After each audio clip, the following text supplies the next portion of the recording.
أجواء قامش لو باش وخشة، أجواء روجية طبيعة، أجواء روجية وخشة، عبادات خشة. إيه بس بوهابون قال لك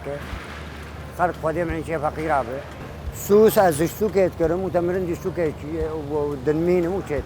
نا نخساره بس أو مربح جاي درنا يعني مصروفها مالي تيري هناك سالي توني أرزان تربو اب سالا هاني تفهم كر او اي بري بي بوهاب بس خاصة تنبيه سالي قركي بوهاي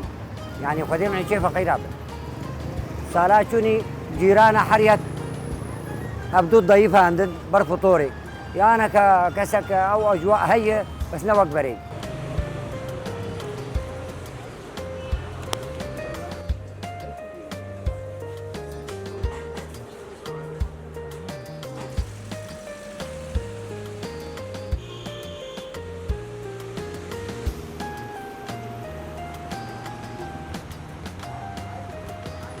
مها خیره مها برکته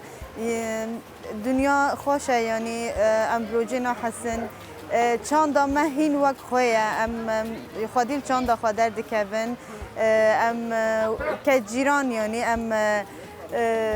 دم روجی دا یعنی بره چند مزاتن چند کردا هف ناستکن خودیل هف درد کبن دروجی دا هین او هستا او چند زیده تر دبی بری فطاره خارن الهف بلاب دکن مثلا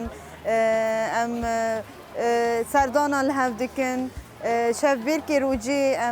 دارن و تینه جمع هف اريل قرآن نمي جي تراويحان افجشكي اجواء روجيدا ام بيكتينن